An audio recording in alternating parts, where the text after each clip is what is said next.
Baik, selamat pagi anak-anak sekalian. Bagaimana kabarnya hari ini? Bapak berharap kabar baik-baik semuanya ya. Bapak berpesan tetap selalu jaga kesehatan dan semangat terus untuk belajar. Nah, kali ini kita kembali belajar, yaitu materi kita adalah IPA dengan materi organ tubuh manusia yang disusun oleh saya sendiri. Selamat menyaksikan ya. Baik, yang pertama sekali, apa tujuan kita untuk melakukan ataupun mengadakan pembelajaran ini? Tujuan kita yang pertama yaitu kita mampu mengidentifikasi organ peredaran darah manusia, mampu juga untuk mengetahui fungsi jantung serta pembuluh darah, dan mengetahui proses peredaran darah manusia. Bagaimana? Sudah paham? Oke, kita lanjut. Seperti yang kita katakan tadi, materi kita adalah alat peredaran darah pada manusia. Tahukah Anda alat peredaran darah pada manusia? Yaitu yang pertama, jantung. Jantung itu merupakan organ tubuh yang berfungsi memompa darah ke seluruh tubuh melalui pembuluh darah. Jantung terletak di dalam rongga dada sebelah kiri. Jantung itu terdiri atas 4 ruang: serambi kiri, serambi kanan, bilik kiri, dan bilik kanan. Nah, antara jantung bagian kiri dan kanan dibatasi oleh sekat. Jantung manusia berdetak sebanyak 70 kali dalam 1 menit. Nah, nanti di bukunya bisa dilihat gambar seperti yang Bapak sajikan di sini. Bisa dilihat nanti bagian-bagian daripada jantung itu. Seperti yang Bapak terangkan tadi, bahwasanya jantung itu terdiri dari 4 ruang: serambi kiri, serambi kanan, bilik kiri, dan bilik kanan. Bagaimana? Sudah paham? Kita lanjut ya.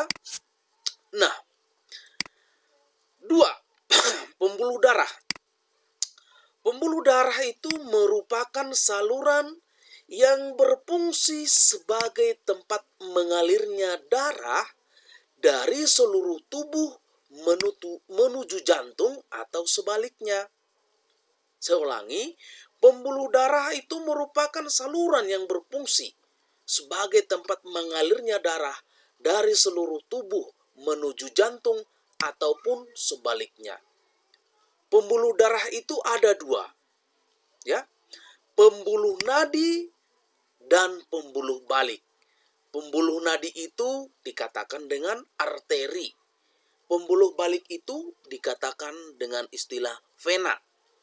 Nah, bisa kita lihat dalam tabel, ya, antara perbedaan pembuluh nadi dan pembuluh balik itu.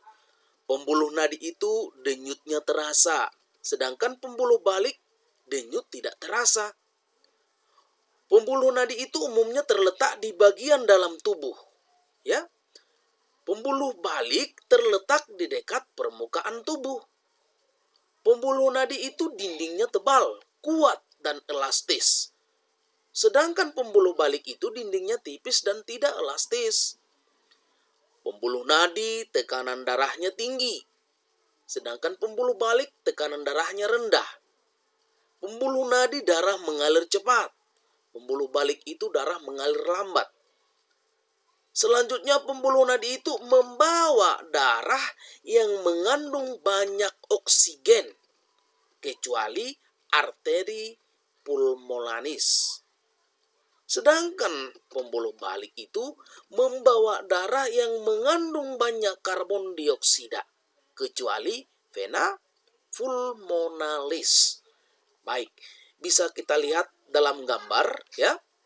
Nah, di bukunya nanti bisa dilihat kembali, dipelajari.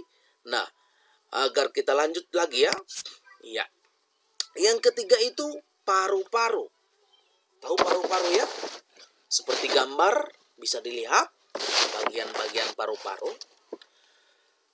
Paru-paru, darah dari jantung yang sudah tidak mengandung oksigen diangkut menuju paru-paru. Nah, darah ini banyak mengandung karbon dioksida.